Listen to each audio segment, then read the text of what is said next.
밤 9시부터 전국에 한파특보가 내려졌습니다. 내일 아침 서울이 영하 17도, 철원은 영하 23도까지 내려가겠고 호남과 제주에는 30에서 50cm가량 많은 눈이 예보됐습니다. 올해 33년 만에 요양병원 대면 면회가 가능해져 가족들이 두 손을 맞잡았습니다. 미국 LA 인근 댄스 교습소에서 총기 난사로 10명이 숨지고 10명이 다쳤습니다. 70대 아시아계 용의자는 2차 범행도 시도했던 것으로 드러났습니다. 이른바 전세 사기 우려가 커지면서 공공임대주택 경쟁률이 수백 대 1을 넘었고 빌라 전세는 계약이 급감했습니다. 임대시장의 바뀐 구속도 집중 취재했습니다. 실내 마스크 해제가 일주일 앞으로 다가오면서 계약을 앞둔 학부모 사이에서는 기대와 우려가 엇갈리고 있습니다. 세뱃돈 물가마저 오르면서 3만 원권 발행 제한이 재조명받고 있습니다. 국회에 결의안 추진 목소리도 나왔는데 3만 원권 발행 가능할지 따져봤습니다. 반도체 등 주력 수출품 부진 속에 정부가 지원책 마련에 나섰습니다. 원전 수출과 에너지 가격 전망까지 이창양 산업부 장관에게 들어봅니다.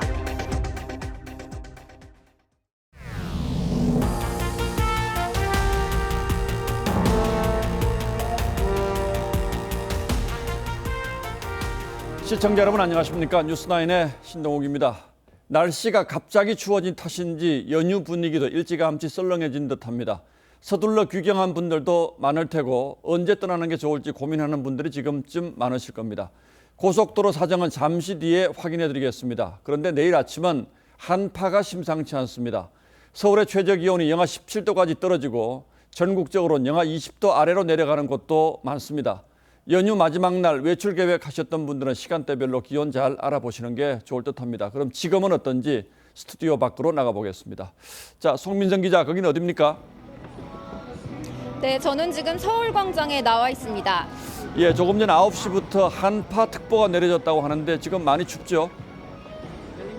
네, 현재 이곳 서울광장은 영하 6도를 기록하고 있는데요. 오후 2시쯤 영상 3도였던 기온이 6시간여 만에 10도 가까이 뚝 떨어졌습니다. 여기에 강한 바람까지 더해지면서요. 현재 체감 온도는요, 영하 11도에 이르고 있는 상황입니다. 강추위는 서울뿐 아니라 전국에 찾아왔습니다.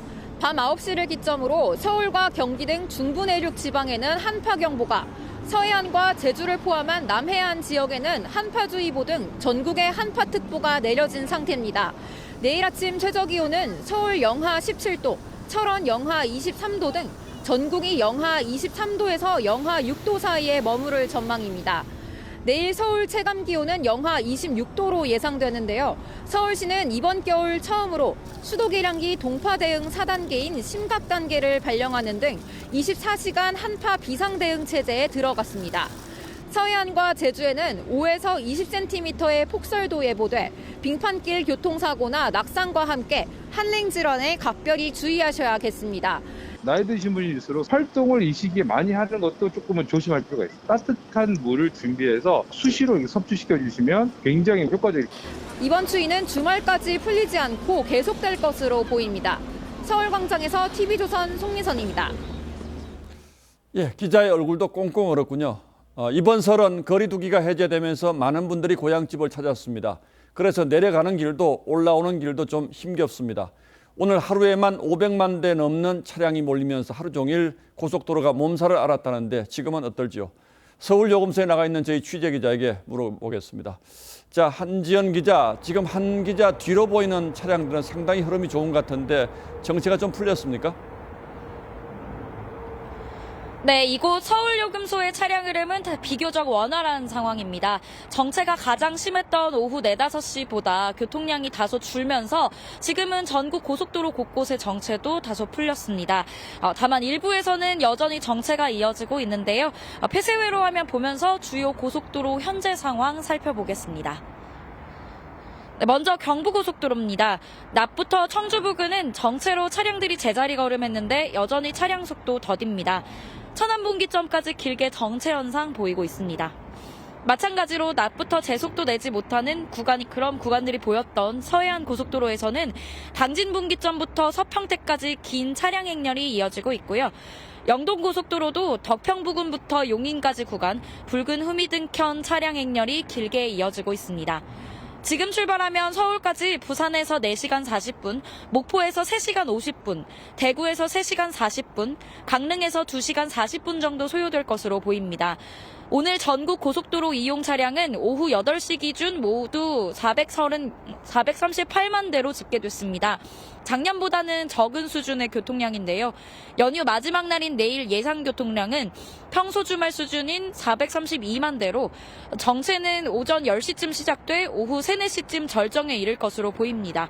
서울요금소에서 TV조선 한지은입니다. 이번 설에는 요양병원의 대면 면회가 허용돼 가족들을 직접 만나게 된 할아버지 할머니 얼굴에도 모처럼 웃음꽃이 피었습니다. 3년 만에 대면 면회가 허용된 요양병원의 설 풍경을 김창섭 기자가 취재했습니다. 엄마. 3년 만에 설에 모인 가족들이 서로 눈을 떼지 못합니다. 손을 꼭 잡고 온몸을 연신 어루만지며 아픈 곳은 없는지 살핍니다. 엄마, 어제 설날이었는데 기억 안 나지? 붉어진 눈시울도 잠시 어머니 손톱을 잘라주며 이내 웃음꽃이 핍니다. 이 머리는 누가 이렇게 짧게 잘랐어요? 이장에서 코로나 발생 이후 2021년 추석을 제외하고 명절 때면 줄곧 금지됐던 요양병원 대면 면회가 이번 설에는 허용됐습니다. 작년 설에는 요양원 대면 면회가 아예 불가능했지만 이번 설에는 148명이 직접 만나 가족 간의 정을 나눴습니다. 너무 짧긴 한데 그래도 좋았습니다. 저 누구냐 알아보시고 그냥 손주 왔다 이런 식으로만 얘기했습니다. 최근 3주 동안 요양병원과 요양시설에서 발생한 코로나 확진자는 24% 줄면서 감소세를 보이고 있습니다. 정부는 요양병원 등에서는 30일 이후에도 실내 마스크 착용 의무를 유지하며 대면 면회를 계속 허용할 계획입니다. TV조선 김창섭입니다. 미국에서는 참사가 있었습니다. 설맞이 행사가 열리고 있던 미국 LA 인근의 춤 교습소에서 대형 총기 참사가 벌어졌습니다.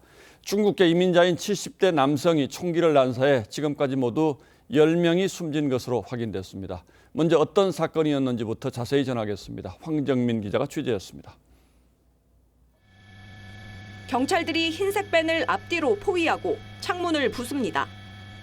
도주한 용의자의 차량이 범행 장소에서 약 35km 떨어진 쇼핑몰 주차장에서 발견됐습니다. 하지만 용의자는 이미 숨진 뒤였습니다.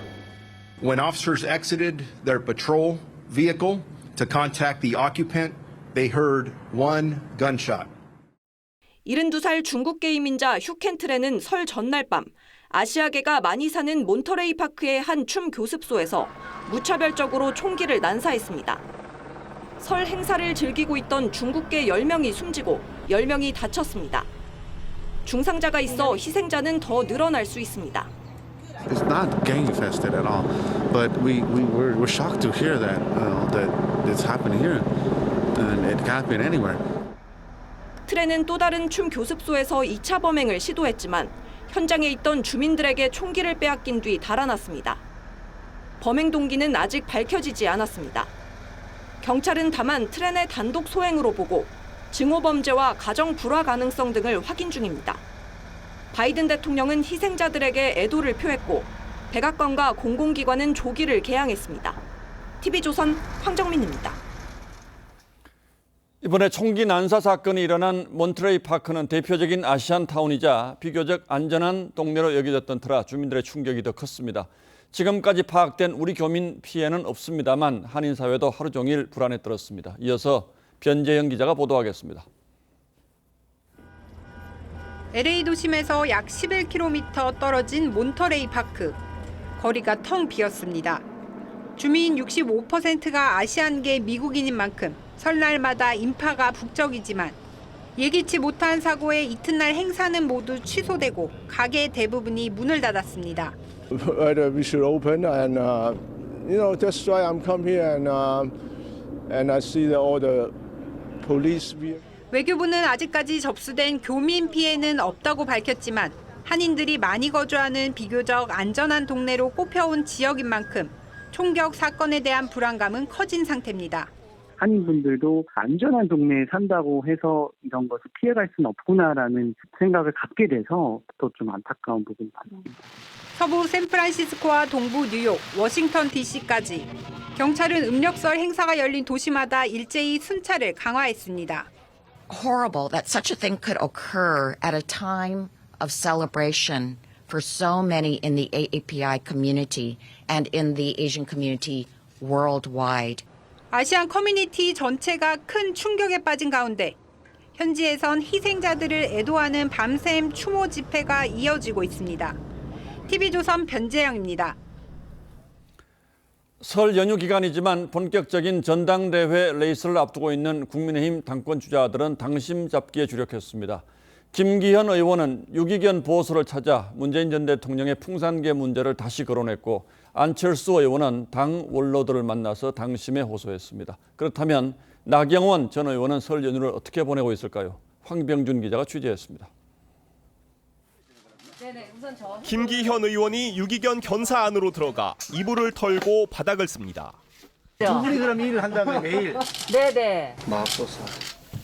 봉사활동을 마친 김 의원은 SNS에 반려동물을 유기하고도 죄책감이 없어서야 되겠나라며 반려동물과 사람이 공존하는 사회를 만들겠다고 했습니다.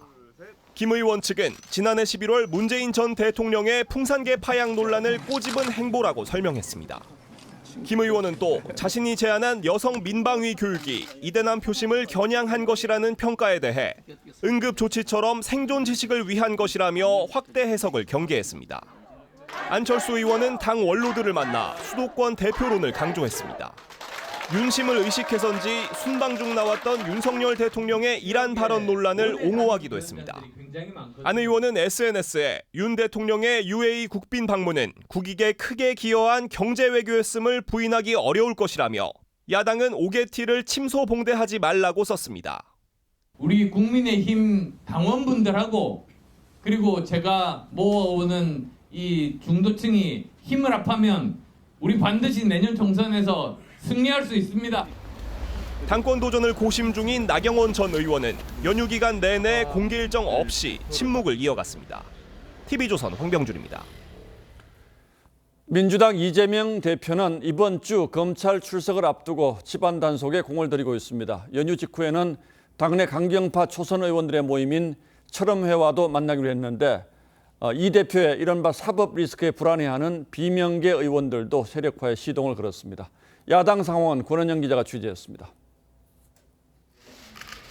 이재명 대표는 설 연휴 기간 내내 공식 일정 없이 닷새 앞으로 다가온 검찰 조사에 대비했습니다. 민주당 법률위원회 관계자는 대장동 의혹에 대응해온 변호인단을 중심으로 회의를 열고 있다고 전했습니다. 이 대표는 연휴 다음 날인 25일 강경파 초선 의원 모임 철험회와 오찬을 함께합니다. 두 번째 검찰 조사로 당내 지지 기반이 흔들리는 걸 막겠다는 의도로 보입니다. 연휴 내내 당원 게시판은 이 대표 사법 리스크를 놓고 당의 분리 대응을 주장했던 김종민, 이원욱 의원에 대한 징계 요구로 들끓었습니다. 천원당원 중심으로 가게 되면 동원당원 문제를 해결할 수가 없고 이들은 이 대표 강성 지지층이 월 1,000원을 내고 권리당원으로 가입하면서 당이 사당화되고 있다고 지적한 바 있습니다. 총선을 앞두고 위기감이 커진 비명계에서는 본격적인 새 분리기를 시도하고 있습니다. 비명계 의원 30여 명은 오는 31일 민주당의 길을 공식 발족합니다. 앞서 문재인 정부 출신 고위 인사들도 포럼 사의제를 열고 세력화에 나선 바 있습니다. TV조선 권은영입니다. 지금부터는 경제 소식도 좀 알아보겠습니다. 집값과 함께 전세값이 큰 폭으로 떨어지면서 주택 임대 시장이 급변하고 있습니다. 세입자가 나갈까 봐 전세를 깎아주겠다는 집주인들도 늘고 있고 부정금이 불안한 세입자들은 집주인에게 내용 증명까지 보내고 있습니다. 역전세, 깡통전세 위험이 만들어낸 2023년 임대시장의 신풍속도를 김연아 기자가 취재했습니다. 최근 4%대로 훌쩍 뛴 대출금리에 이사를 결심한 세입자 A씨. 집주인에게 이사 계획을 밝히자 보증금을 내려줄 테니 계속 살아달란 제안을 받았습니다. 전세금에서 1억 정도를 빼서 계속 그 남은 기간 동안 저보고 계속 거주를 할 수 있느냐라고 물었었고, 고민 끝에 거절했지만 2달째 새 세입자가 나타나지 않는 상황. A씨는 보증금을 제때 받지 못할 경우를 대비해 내용 증명도 준비 중입니다. 내용 증명하고 기타의 어떤 그런 소명할 수 있는 부분들은 준비를 하고 있는 그런 상황이고, 온라인 커뮤니티엔 내용 증명 발송을 고민하는 세입자들의 글이 넘쳐납니다. 전셋값 급등기엔 주로 집주인이 세입자의 퇴거 요구차 내용 증명을 보냈는데 상황이 180도 달라진 겁니다. 세입자가 보증금을 돌려받기 위해 법원에 임차권 등기 명령을 신청하는 경우도 지난해 4,822건으로 늘었습니다. 1년 새 50% 가까이 뛰었고 10년 만에 최다치입니다. 문제는 전셋값 낙폭이 점점 커지고 있다는 겁니다. 믿음이 무너지기 시작하면 실현 경색에 따른 문제가 굉장히 심각한 상황까지 갈 수 있는 거죠. 시스템이 지금 마비가 된 상태거든요. 고금리 기조가 계속되는 가운데 올해 입주 물량도 쏟아질 것으로 전망되면서 역전세에 따른 임대차 시장의 경착륙을 우려하는 목소리가 커지고 있습니다. TV조선 김예나입니다. 늘어나는 전세 사기에 그동안 크게 주목받지 못했던 공공임대주택도 큰 인기를 끌고 있습니다. 최근 입주자를 모집한 청년 대상의 한 공공임대주택은 수백 대 1의 경쟁률을 기록하기도 했습니다. 반면 전세 사기가 많이 발생한 빌라의 전세 계약은 반토막이 났습니다. 이어서 정수양 기자가 보도하겠습니다. 서울의 한 오피스텔에 사는 30대 김모 씨는 전세 사기 소식이 남의 일 같지 않습니다. 종종 등기부등본을 떼갔거든요. 보증금을 가입을 했는데도 계속 불안한 거예요. 아내의 반대에도 결국 공공임대주택을 신혼집으로 정했고 올 4월에 입주합니다. 전세보다 안전하다고 생각했기 때문입니다. 다세대 같은 경우에는 전세 보증보험이나 이런 가입도 어렵고 전세 가격이 떨어졌을 때 문제가 생길 수 있다. 이처럼 공공임대주택에 쏠리는 관심은 급증하고 있습니다. LH가 청년을 대상으로 입주자를 모집하는 청년 매입 임대주택은 지난해 12월 2만 명 넘게 지원자가 몰려 400대 1이 넘는 경쟁률을 기록했습니다. 작년 9월에 비해 경쟁률이 4배 넘게 올라간 겁니다. 한 행복주택은 40명을 모집하는 전용 면적 36제곱미터에 1,300명이 몰렸고 상대적으로 인기가 떨어지는 전용 면적 21제곱미터에도 400명 넘게 지원했습니다. 이런 공공임대주택 선호 현상은 빌라왕 사태와 무관하지 않다는 분석입니다. 최근에 전세 사기나 이런 면에서도 자유롭고 어차피 공공기관이 임대인이기 때문에 비교적 낮은 금액에 전세를 살 수 있고, 반면 빌라의 인기는 추락하고 있습니다. 지난해 12월 서울의 빌라 전세 계약 건수는 1년 전에 비해 40% 줄었습니다. 전세 사기에 대한 그 뉴스 계속 나오잖아요. 그러니까 손님 자체가 아예 안 오지 뭐. 특히 피해가 집중됐던 강서구 화곡동의 경우 절반 가까이로 줄었습니다. TV조선 정수양입니다. 예, 좀 야박하게 들리는 얘기이기도 합니다만 올 설에는 유독 세뱃돈 관련 얘기가 많았습니다. 그중에서도 3만 원권이 있었으면 좋겠다는 분들이 많았다고 하는데 현실적으로 3만 원권 발행에는 어떤 문제가 있는지 따져보겠습니다. 자, 홍영 기자, 3만 원권 논란 이게 왜 나온 거죠? 네, 가수 이적 씨가 SNS에 쓴 글이 발단이었습니다. 이 10,000원에서 5만 원은 뛰는 폭이 너무 크다면서 135식으로 올라가는 한국인 특성을 감안해서 이 3만 원권 지폐가 나오면 유용하겠다고 제안했습니다. 이 글이 화제가 된 걸 보면 공감한다는 분들이 많았다는 뜻이겠죠? 네, 호응이 쏟아졌고 곧바로 정치권이 반응했습니다. 국민의힘 하태경 의원은 설 연휴가 지나면 3만 원권 발행을 촉구하는 국회 결의안을 발의하겠다고 했는데요. 이 하태경 의원 역시 한국의 부조금 단위가 135로 커지기 때문에 2만 원권보단 3만 원권이 적합하다고 했습니다. 예, 그럴 수도 있겠죠. 미국의 경우에는 10불, 20불, 50불 이렇게 가듯이 다른 나라들은 대개 1에서 5 사이에 다른 단위가 있다면서요. 맞습니다. 대부분의 국가에서는 $20나 $20유로 같이 그러니까 1과 5 사이의 중간 액면으로 2를 쓰고 있습니다. 우리나라는 OECD 국가 가운데 2로 시작하는 액면 금액이 없는 유일한 나라이기도 합니다. 네, 125 체계의 가장 큰 장점은 편리하다는 건데요. 예를 들어 70달러를 맞출 때 지폐 2장이면 되지만 이 7만 원을 맞추려면 5만 원 1장에 1만 원 2장 이렇게 3장이 필요합니다. 이쪽이 수학적으로 훨씬 효율적인 셈입니다. 예, 그렇군요. 그런데 우리만 다른 체계를 쓰는 뭐 특별한 이유 같은 게 있습니까? 네, 한국은행에 물어봤더니 일제 강점기 때 쓰던 것을 유지해온 거라고 합니다. 딱히 바꿀 만한 요인이 없었다는 건데요. 1.5 체계는 이 편의성이 조금 떨어지지만 화폐 종류가 적어서 구분하기 쉽다는 장점이 있습니다. 예. 또 관리 비용이 적게 들고 위변조 위험도 상대적으로 낮습니다. 얘기 듣고 보니까 2만 원권이든 3만 원권이든 하나 있었으면 편하겠다 이런 생각은 드는데 현실적으로 이 3만 원권 나올 가능성이 있습니까? 네, 한국은행은 현재로선 검토하고 있지 않다고 했습니다. 이 새 지폐를 발행할 땐 전산 시스템을 바꾸고 도안 모델을 정하는 등 이 사회적인 비용을 따져봐야 하는데요. 또 최근에는 지폐 사용량 자체가 줄어들고 있다는 것도 고려해야 할 점입니다. 당연히 효익이 비용보다 많아야지 새로운 화폐 단위를 도입하는 것이 가능할 것 같고요. 대표적으로 ATM 같은 경우에도 지금 현재로서는 10,000원권, 50,000원권 이렇게 센서들이라든지 이런 것들을 전부 다 교체를 해야 될 수 있습니다. 예, 뭐 쉽지 않겠습니다만 어쨌든 이번에는 이제 입법 얘기까지 나왔죠. 네, 그렇습니다. 하지만 한국은행도 가장 고려해야 할 건 국민 여론이라고 했습니다. 지난 2019년 자체 여론조사 때 그 현행 화폐 체계에 만족했다는 응답이 약 75%였다고 합니다. 그 사이에 여론이 바뀌었다면 얘기가 달라지겠죠. 다만 하는 관계자는 만약 그렇더라도 세계 주요국이 쓰는 체계를 따를 가능성이 높다고 했습니다. 이 3만 원권보단 2만 원권이 더 현실적으로 가능성이 크다는 얘기입니다. 예, 뭐 지금쯤 꼭 한번 좀 생각해 볼 대목이긴 한 것 같은데 하필이면 세뱃돈 때문에 이런 얘기가 나와서 좀 민망하긴 하군요. 예, 홍영 기자 잘 들었습니다.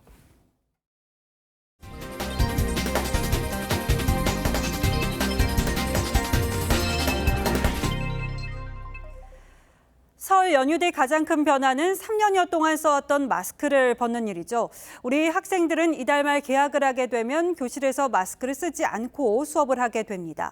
노마스크 수업이 아이들 학습에 도움이 될 거라는 기대도 있지만 이 면역력에 약한 아이들 안전을 생각하면 시기상조라는 우려도 만만치 않습니다.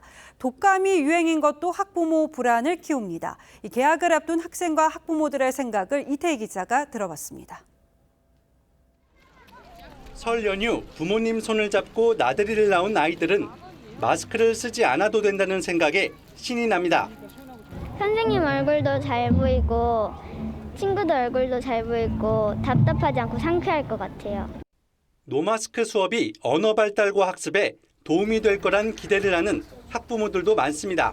수업하는데도 이게 더 도움이 될 것 같아요. 선생님 말씀도 잘 듣고 발표도 더 편하게 할 수 있고.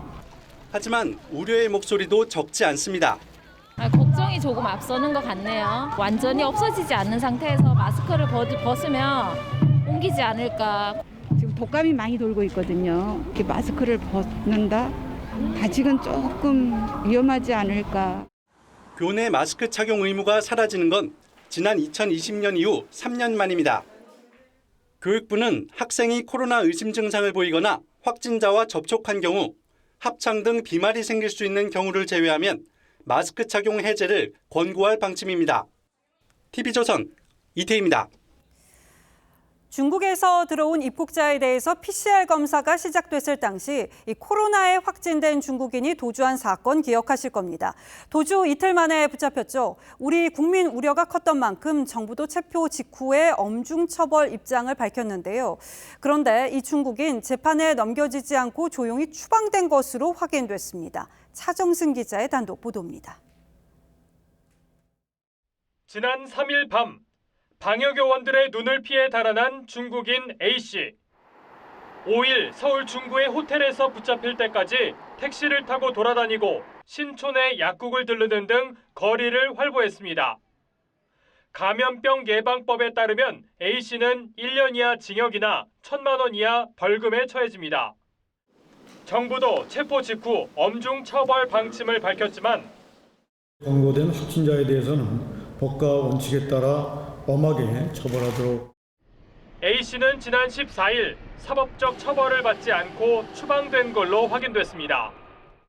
중앙사고수습본부 관계자는 9일 인천 출입국 보호소로 인계됐고 경찰 조사 이후 14일 강제 퇴거했다고 밝혔습니다. 1년 입국 금지 및 재입국 시 기소하기로 했지만 A씨가 처벌을 감수하고 다시 입국할 가능성이 적어서 실효성이 없다는 지적이 나옵니다. 사실상 뭐 1년에 다시 들어오면 뭘 한다고 하는 거는 뭐 사실 큰 의미는 없어 보이는 그런 상황이긴 한데 한국으로 다시 입국시켜서 뭘 하겠다는 건 아니잖아요. A씨는 추방 전 격리 기간 동안 통역사가 대기하는 호텔에서 도시락과 의약품을 지원받았습니다. TV조선 차정수입니다. 고향 오가는 길에 고속도로 휴게소 찾으셨다가 간식 가격 보고 놀란 분들 많으실 겁니다. 호두 과자 한 봉지가 5,000원을 훌쩍 넘겨서 가볍게 사 먹기에는 부담스러운 가격이 돼버렸습니다. 이 고물가가 고속도로 간식 가격도 끌어올린 건데요. 윤재민 기자가 휴게소를 돌아봤습니다. 귀경 차량이 몰려드는 경기도의 한 상행선 휴게소. 이용객들이 매점에서 각종 간식을 사 먹고 있습니다. 장거리 운전에 피로도 풀고 나들이 나온 기분을 낼 수 있지만 올해 들어 부쩍 오른 가격은 부담스럽습니다. 1,000원 정도 전체적으로 오른 것 같아요. 3개밖에 안 샀는데 한 2만 원 조금 안 되게 가격해서 샀어요. 그래서 조금 부담됐어요. 휴게소 인기 상품들은 대부분 지난해보다 가격이 올랐습니다. 가장 많이 팔린 아메리카노는 작년 설 대비 가격이 4.3% 올랐고 원두커피와 스낵은 각각 7.5%, 8% 올랐습니다. 가격이 가장 많이 오른 건 호두과자로 4,309원에서 11.8% 올라 한 봉지 평균 가격이 5,000원에 달합니다. 휴게소에서 6,000원에 구입한 호두과자입니다. 한 봉지에 20개가 들어있어 과자 한 개에 300원인 셈입니다. 도로공사가 가성비 메뉴로 추천하는 작은 봉지도 판매 중이지만 10개에 3,000원으로 크기만 작을 뿐 가격은 똑같은 셈입니다. 3년 만에 찾아온 대면 설날. 고향을 다녀오는 반가운 길도 고물가의 부담을 피해가진 못했습니다. TV조선 윤재민입니다. 새벽 시간 렌터카를 몰던 20대 남성이 도로 표지판을 들이받으면서 불이 일었습니다. 운전자 등 2명이 숨지고 3명이 다쳤습니다. 경찰은 음주 여부 등 사고 원인을 조사하고 있습니다. 김다로 기자입니다. 빠른 속도로 달리던 차량이 철제 기둥과 부딪히는 순간 화염이 일어납니다. 잠시 후 불길은 차량 전체로 번집니다. 쾅하는 소리가 나고 막 지진 나는 것처럼 그렇게 소리가 나더라고요. 조금 있으니까 사이렌 소리가 막 들리더니. 오늘 새벽 1시 30분쯤 대전 서구의 한 내거리에서 도로 표지판을 들이받은 렌터카에 불이 났습니다. 이 사고로 차량 앞자리에 타고 있던 운전자 20대 A씨 등 2명이 숨졌습니다. 사고를 목격한 시민들이 A씨 등을 구하려 했지만 거센 불길 탓에 구조하기엔 역부족이었습니다. 뒷좌석에 타고 있던 A씨의 남동생 등 3명은 불이 번지기 전 가까스로 탈출해 크게 다치지는 않았습니다. 곡선도로를 달리던 차량은 속도를 줄이지 못하고 경계석과 철제 기둥을 잇따라 충돌했습니다. 주민들은 사고 지점의 도로 구조로 인해 평소에도 사고가 잦다고 말합니다. 직선 구간인데 사실상 보면은 좌회전에 가깝습니다. 지대 자체도 갑자기 뚝 떨어지는 인도 쪽으로 침범해서 사고가 나는 경우가 많아요.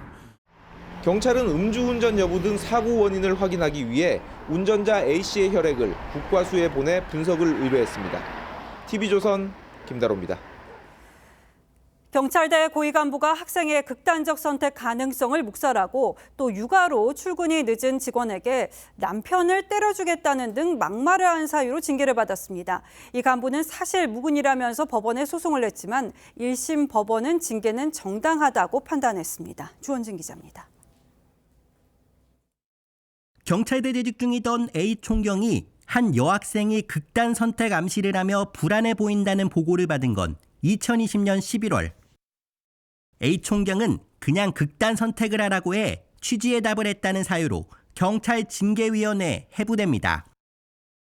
징계위에서는 A 총경이 부하 직원들에게 나는 가는 데마다 여경을 잘 울리는 것 같다고 말하고 육아로 일찍 출근이 힘들다는 직원에게는 내 남편 데려와라, 내가 때려주겠다 등의 폭언을 했다는 의혹도 불거졌고 결국 경찰은 2021년 3월 A 총경에게 견책 처분을 내립니다. A 총경은 이에 불복해 소송을 냈지만 재판부는 참고인들 진술을 보면 징계 사유 발언을 한 것이 충분히 인정되고 견책은 가장 가벼운 징계인 만큼 사회 통념을 어긋나지도 않았다며 징계는 정당하다고 판결했습니다. A 총경은 취재진에게 재판 과정에서 참고인들의 진술이 조작됐고 허위 공문서 작성도 있었다며 항소와 함께 형사고소도 준비 중이라고 했습니다. 항소장 검토를 마친 2심 재판부는 A 총경에게 추가 해명을 요청한 상태입니다. TV조선 주원진입니다. 전남 순천만을 찾는 겨울철새 흑두루미가 갑자기 3배 가까이 늘었습니다. 보통 이 시기에 일본에서 서식하던 흑두루미까지 AI를 피해서 순천만으로 모여든 건데요. 흑두루미 떼가 장관이긴 합니다만 우려도 나옵니다. 정아람 기자가 취재했습니다. 흑두루미가 떼지어 하늘로 날아오릅니다. 해마다 겨울이면 순천만에는 흑두루미 3-4천 마리가 오는데 이번 겨울엔 갑자기 만여 마리로 늘었습니다. 이곳 순천만 일대에는 지난해 11월부터 일본에서 월동하던 흑두루미가 날아오기 시작했습니다. 일본 이즈미시에서 고병원성 AI로 흑두루미 1000여 마리가 집단 폐사하자 일부 흑두루미가 북쪽인 순천만으로 다시 올라온 것으로 추정됩니다. 일본 이즈미시에서 AI가 급속도로 확산이 됐습니다. 그러다 보니까 위험을 느낀 흑두루미가 역으로 순천만을 멸종 위기종이자 천연 기념물인 흑두루미가 늘어나자 지자체와 주민들은 비닐하우스 7동을 철거해 서식지를 넓히기로 했습니다. 주민 소득에도 보탬이 되고 순천만이 또 널리 전국에 알려져서 철새 도래지라는 걸 있는 것을 자부심을 갖고. 하지만 AI가 확산될 것에 대비해 서식지를 더 넓혀야 한다는 주장도 나옵니다. 질병의 확산이 상당히 우려되는 상황입니다. 분산을 하면서 조금 개체들 간의 서식 밀도도 좀 줄이고. 일본에서 AI를 피해 찾아온 흑두루미의 역주행에 반가움과 걱정이 교차하고 있습니다. TV조선 정아람입니다. 이런저런 이유에서 해외로 돈 보내본 분들은 그 절차가 의외로 까다롭다는 걸 잘 아실 겁니다. IMF 외환 위기 당시에 외화 유출을 막기 위해서 법이 만들어졌는데 지금은 사정이 많이 달라졌죠. 정부가 현실에 맞게 해외 송금 기준을 완화하는 법을 준비 중입니다. 송병철 기자가 구체적인 내용을 먼저 알아봤습니다. 시중은행의 해외 송금 홈페이지입니다. 송금액이 연간 5만 달러를 넘으면 영업점을 방문하라고 나와 있습니다. 현행법상 해외 송금액이 5만 달러를 초과할 경우 정부에 사전 신고해야 하기 때문입니다. 이를 어기면 1년 이하의 징역이나 1억 원 이하의 벌금 또는 과태료가 부과됩니다. 이런 법은 IMF 외환위기 때 달러 유출을 막기 위해 제정됐습니다. 하지만 외환 보유가 안정되고 경제 규모도 늘면서 낡은 규제라는 지적이 나왔습니다. 그래서 정부가 24년 만에 법 제정에 나섰습니다. 연간 5만 달러 송금 한도도 확대하고 사전 신고를 사후 신고로 바꾸는 방안 등이 검토됩니다. 은행뿐 아니라 다른 금융기관에서도 해외 송금이 가능해집니다. 기업에도 송금 한도 완화와 사전 신고 의무 폐지 등이 적용될 전망입니다. 다만 해외에서 거액의 돈을 빌리는 등 중요한 거래에는 사전 신고제를 유지합니다. 국민과 기업, 외국인 투자자의 규제 부담을 대폭 경감할 수 있도록 관련 입법 절차를 차질 없이 진행토록 하겠습니다. 정부는 이달 중 새로운 외환법을 발표하고 내년 시행을 목표로 국회 입법 절차를 추진한다는 방침입니다. TV조선 송병철입니다. 예, 새삼스러운 얘기는 아닙니다만 올해 우리 경제가 큰 고비를 맞을 거라고 걱정하는 분들이 많습니다. 세계 경제가 다 어렵다는 것도 잘 아실 테고요. 따라서 우리 기업, 특히 수출 기업들의 실적이 지금 좋지가 않습니다. 그런 점에서 지난주 대통령의 아랍에미리트 방문 성과가 특히 경제 걱정하는 분들에게는 좋은 설 선물이 되었던 것 같습니다. 함께 다녀온 이창양 산업부 장관께 좀 더 자세히 물어봐 드리겠습니다. 자, 장관님 어서 오십시오. 예, 반갑습니다. 예, 새해 복 많이 받으시고요. 감사합니다. 예, 먼저 좀 제가 말씀드렸습니다만 총론부터 좀 여쭤보죠. 지금 수출이 좀 좋지 않다고들 하는데 어떻습니까? 예, 그렇습니다. 지금 전 세계적으로 지금 경기가 침체되기 때문에 우리 수출에 대한 수요가 많이 감소하고 있습니다. 예. 또 중국도 아직 코로나 봉쇄 해제 여파에서 본격적으로 회원하지 못해서 중국 시장도 여전히 좀 침체된 상태고요. 예. 또 저희 주력 상품인 반도체가 지금 가격이 많이 하락하고 있어서 우리 수출에 상당히 부담이 되고 있는 상황입니다. 자, 지금 회복이 된다면 올해 언제쯤 좀 사정이 나아질 걸로 보시는지요? 아마 글로벌 경기 변동에 따라서 크게 영향을 받겠습니다만은 아마 하반기에 되면 아마 글로벌 경기가 조금 나아지지 않겠나 하는 전망을 하고 있고요. 또 우리 반도체도 하반기쯤 되면 수출이 좀 회복될 걸로 기대하고 있습니다. 예, 좀 빨리 회복이 되면 다행이겠는데 그때까지는 정부가 좀 지원도 좀 하셔야 될 것 같은데 어떤 지원 대책 같은 거 가지고 계시는지요? 일단 단기적으로 이제 무역금융을 올해 한 360조 정도 공급할 예정입니다. 예. 그다음에 이제 기업들이 애로를 느끼는 이제 마케팅이라든지 해외 인정 획득이라든지 이런 데 저기가 지원을 강화하고요. 무엇보다 대통령께서 이제 수출 전략 회의를 직접 주재하시면서 각 부처에 수출할 수 있는 모든 역량을 결집할 생각입니다. 예. 이와 함께 이제 원전이나 방산 프로젝트 수주를 저희가 본격적으로 추진해서 새로운 그 수출 그 먹거리를 만들어내고요. 예. 중장기적으로 우리 첨단 산업을 좀 저격차를 기술 전력을 높이고 또 주력 산업을 더 고도화해서 우리 산업의 근본적인 체질을 강화하는 노력도 동시에 병행해야 된다 이렇게 생각하고 있습니다. 반도체 지원법은 이제 결국 25% 세액 공제해 주는 걸로 하긴 했습니다만 이게 이제 국회에서 법이 통과가 돼야 되는 거죠. 야당은 어떻게 좀 설득을 좀 하고 계십니까? 예, 지금 정부 내에서 이제 법안이 발의돼 있고 조만간 국회로 가서 아마 그 국회에서 논의가 될 걸 생각하고 있습니다. 예. 제 생각에는 뭐 첨단 산업 같은 특히 반도체 같은 산업은 우리 경제의 핵심이기 때문에 여야가 그 지원의 필요성에 대해서는 공감할 걸로 그렇게 생각하고 있습니다. 실제로 국회에 가서 이제 여야를 설득하는 과정에서 정부도 최대한 그 필요성을 설득하도록 그래 노력할 생각입니다. 예, 좀 예민한 문제가 있는데 대통령께서도 이번에 좀 강조를 하셨던데 반도체 동맹, 저희는 흔히 이제 칩4 동맹이라고 그러는데 이 문제는 중국 문제가 좀 걸림돌이 될 걸로 보십니까? 어떻습니까? 한국, 대만, 일본, 미국 등 반도체 각 분야에서 서로 강점을 갖고 있는 그래서 모이면 시너지가 나는 그런 나라들끼리 반도체 인력 육성이라든지 또 기술 개발이라든지 정보 교류라든지 이를 통해서 반도체 전반의 기술력 향상하는 그런 노력이다 이렇게 저는 이해하고 있고요. 이런 걸 보면 반도체 전체 세계적인 공급망이 강화된다는 차원에서 중국도 이해할 수 있다 이런 생각을 해보고 있고 예. 이 과정에 제가 중국하고는 필요하면 소통을 해나가도록 그렇게 할 생각입니다. 지금으로서는 중국이 조금 불편해하고 있는 건 맞습니까?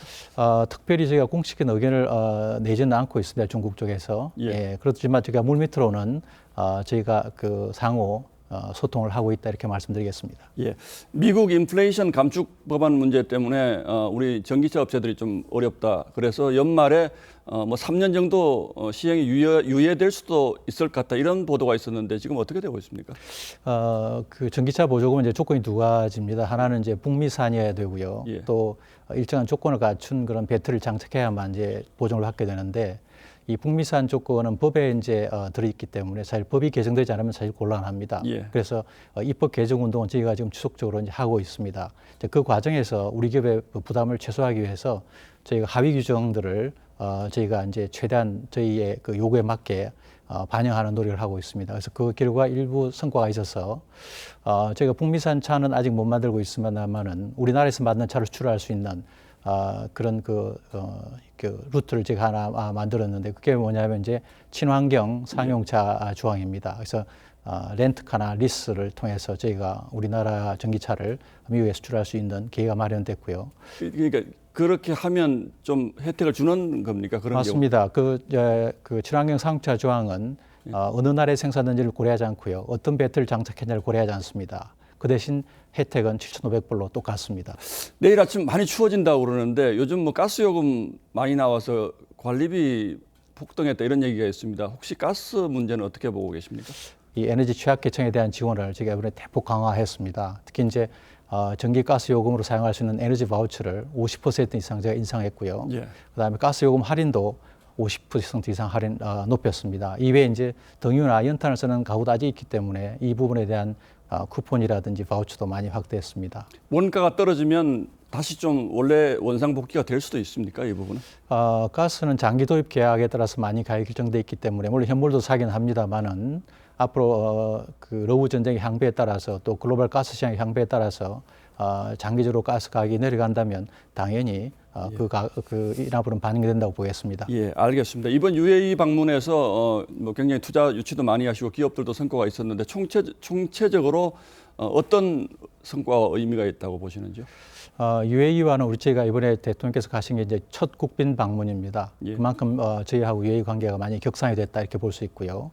아마 우리 2009년에 우리가 바라카에 원전을 수출했는데 그 원전 수출하는 과정에서 UAE와 저희 나라는 아주 끈끈한 신뢰가 형성돼 있다 이렇게 생각이 됩니다.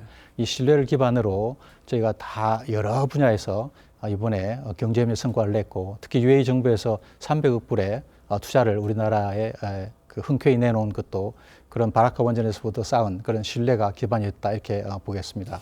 말씀 주신 김에 원전 세일즈는 지금 뭐 어디까지 구체적으로 저희가 좀 손에 잡히는 게 있는지 좀 설명을 주시겠습니까? 가장 저희가 가깝게 손에 잡히게 진행되고 있는 그런 폴란드 원전이라고 할 수 있겠습니다. 작년 10월부터 진행이 됐는데요. 올해 아마 그 타당성 조사가 이제 진행될 예정이고 그 결과에 따라서 원전 사업이 본격화될 걸로 보입니다. 이번 다보스에서 제가 그 폴란드의 원전 담당 사신 부총리를 만났습니다. 우리하고의 강력한 그런 협력 의지를 보였고요. 사신 부총리 이외에 우리가 두다 폴란드 대통령까지도 제게 그 면담의 시간을 주는 걸로 봐서는 저희하고 폴란드 원전 협력이 아주 공고하게 진행되고 있다 이렇게 말씀드리겠습니다. 폴란드 원전도 기대해 볼 만하다 이렇게 알겠습니다. 설 연휴 중에 이렇게 나와 주셔서 고맙습니다. 오늘 인터뷰는 여기서 마치도록 하겠습니다. 자, 고맙습니다. 예, 감사합니다. 예.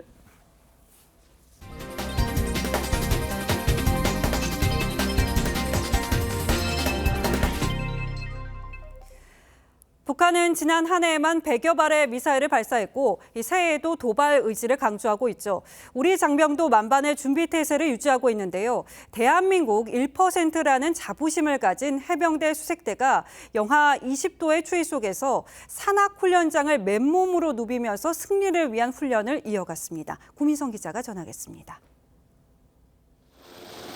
적진 깊숙이 침투한 헬기에서 해병대 수색대원들이 레펠을 타고 내려갑니다. 하얀 위장복에 스키를 메고 숲속에 매복한 뒤 망원경으로 적군의 위치를 파악합니다. 잠시 뒤 저격수가 표적을 명중합니다. 임무를 완수한 장병들은 군화를 신고 타는 텔레마크 스키로 빠르게 적진을 벗어납니다. 장병들은 해발 1,400여 미터, 영하 20도의 추위에도 상의를 벗어던진 채 눈밭을 구르고 고무보트 장애물을 통과하는 설상 체력 훈련도 했습니다. 설안지 훈련은 1980년부터 43년 동안 계속된 훈련으로 올해는 장병 160여 명이 참가했습니다. 지금 당장 적과 싸워도 이길 수 있는 해병대다운 전투 전문가가 될 수 있도록 훈련에 임하고 있습니다. 오늘부터는 400km 구간을 무장 상태로 이동하는 천리 행군을 시작합니다. 개묘년 새해에도 국민과 함께 승리하는 해병대가 되겠습니다. 대한민국 화이팅! TV조선 구민성입니다.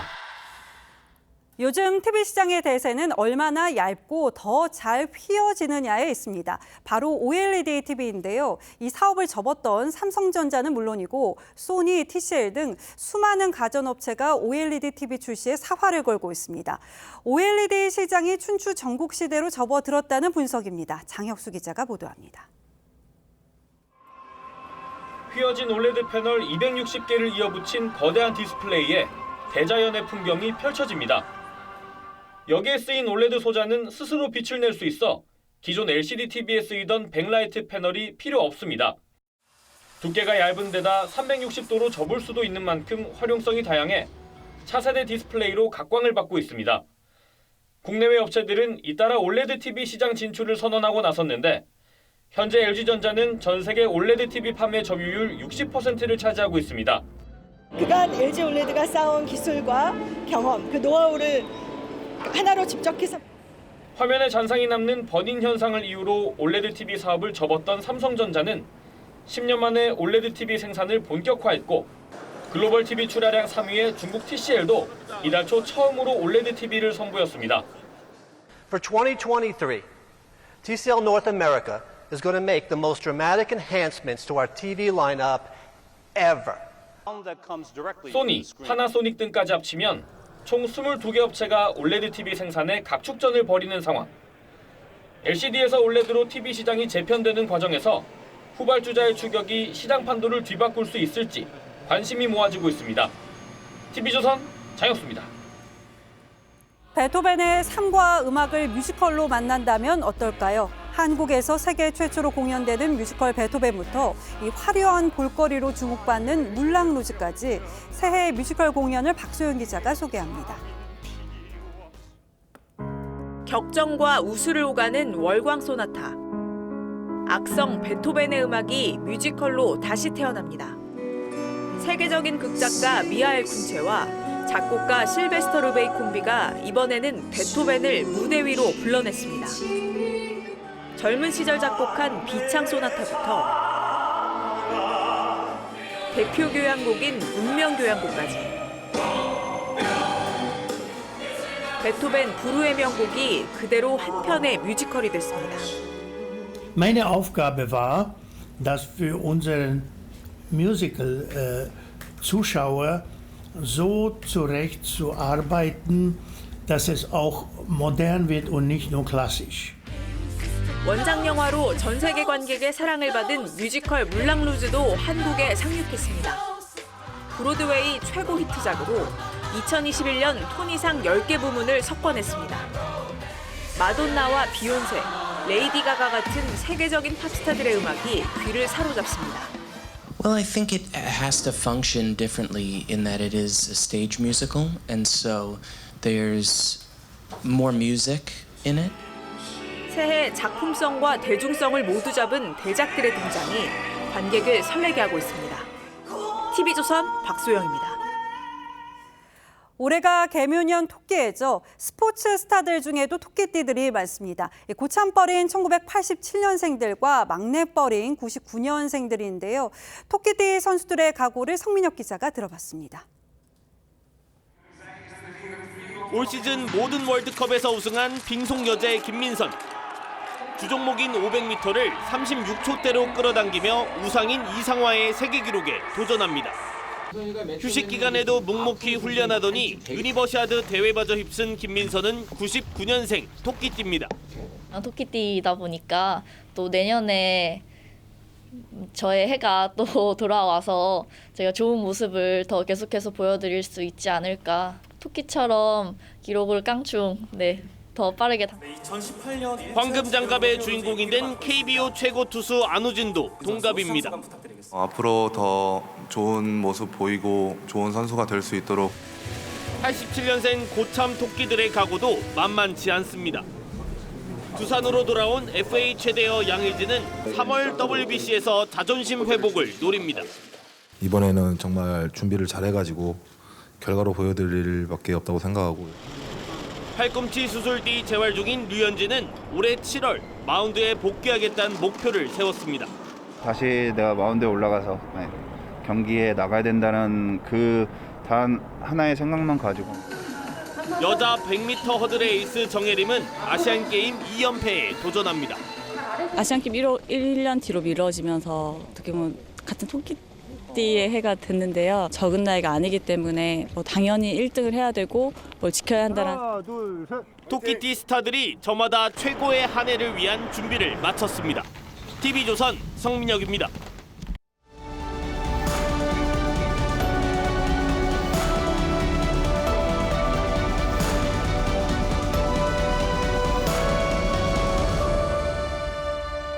We all wear masks, metaphorically speaking. 소심하고 착해 빠진 은행원 짐 캐리는 마법의 마스크를 쓸 때마다 딴 사람이 됩니다. Somebody stop me! 용기백배, 천방지축, 온갖 소동을 다 일으킵니다. 미녀의 사랑을 얻고 악당을 혼내는 영웅이 됩니다. 마스크는 주시당하는 두려움을 덜어주기도 합니다. 가면을 쓰고 원수의 집에 찾아가 줄리엣에게 구애하는 로미오처럼 말입니다. 인공지능 컴퓨터가 짜놓은 가상현실 속 인간들은 표정이 없습니다. 그러니 따로 가면을 쓸 필요도 없죠. 인간의 얼굴 근육은 44개에 이르러 어떤 동물보다 많습니다. 피부에 연결돼 있어서 뇌의 자극에 따라서 6,000가지나 되는 표정을 지어낸다고 하죠. 하지만 마스크는 눈과 이마쯤을 빼고는 표정을 다 가려버립니다. 어느 못지않은 소통 수단을 빼앗아가는 겁니다. 그렇듯 감정을 드러내지 않고 타인의 감정을 제대로 느끼지 못한다는 것은 관계가 차갑게 끊긴다는 것을 의미합니다. 소통이 막히면 공감과 배려는 자연히 옅어질 수밖에 없습니다. 마스크가 보장해주는 익명성이 부끄러움과 예의, 염치까지 있게 하는 경우를 우리는 지난 몇 년 동안 종종 봐왔습니다. 하지만 이제 세상이 또 바뀝니다. 당장은 마스크가 익숙하다는 사람이 적지 않지만 그 역시 오래가진 않을 겁니다. 지난 3년 세상을 바꿔놓았던 코로나 팬데믹의 상징 마스크로부터 이제 우리의 일상이 풀려납니다. 누구보다 마스크를 쓴 채 삶의 대부분을 보냈을 영유아 그리고 어린이들에게 세상이 어떻게 생겼는지를 온전하게 알려줄 수 있어서 반갑습니다. 마스크가 아이들의 언어와 사회성 발달을 가로막았기 때문입니다. 그런데 마스크 해제가 가시화하던 지난 연말에 실시된 한 여론조사를 보면 반대가 찬성보다 6대 4점으로 많습니다. 중증 위험이 큰 고령층이 가장 반대했지만 20대만 빼고는 모두 반대가 절반을 넘었습니다. 이젠 마스크가 옷처럼 익숙해져서 민얼굴이 어색하고 부끄럽다는 사람이 적지 않습니다. 직장과 사회생활에서 마음에 없는 표정을 짓지 않아도 돼서 편했는데 아쉽다는 반응도 있죠. 눈은 별처럼 고운 얼굴의 창입니다. 그래서 얼굴의 진주라고도 하죠. 마스크를 쓰고 있으니 예쁜 눈만 남았다. 공평해졌다는 시처럼 말입니다. 이른바 마기꾼 효과가 사라지는 게 서운할 것 같기도 합니다. 하지만 얼굴은 표정의 향연을 펼치는 오케스트라입니다. 화음처럼 온화하고 다채로운 표정으로 미소 짓는 세상이 되살아날 진정한 봄을 기다립니다. I knew I'd found someone special. It's the guy inside the mask.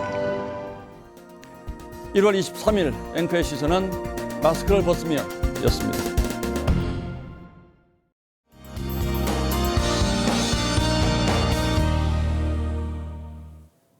연휴 마지막 날을 앞두고 최강 한파가 몰려오고 있습니다. 밤사이 기온이 큰 폭으로 떨어져 서울은 내일 영하 17도까지 곤두박질하겠습니다. 이 추위는 수요일까지 이어지겠고요. 내일 그 밖의 지역은 춘천이 영하 19도, 대전과 청주는 영하 14도까지 떨어지겠습니다. 이렇게 오늘보다 10도 이상 기온이 낮아지면서 전국 대부분 지역에 한파 경보가 내려졌습니다. 낮 기온도 서울이 영하 12도에 머무는 등 종일 추위가 매섭겠습니다. 귀경길, 빙판길이 예상돼 안전운전에 신경 쓰셔야겠고요. 호남과 제주 지역은 많은 눈까지 예보됐습니다. 최고 20에서 30cm 이상이 쌓이겠고요. 해안 쪽으로는 바람도 강하게 불겠습니다. 추운 날씨는 이번 주 내내 이어지겠고요. 목요일에는 중부 지역에서도 눈 소식이 있습니다. 날씨였습니다. 예, 날씨가 추워집니다만 남은 연휴도 잘 보내시기 바랍니다. 1월 23일 월요일 뉴스9은 여기서 모두 마치겠습니다. 시청해주신 여러분 고맙습니다.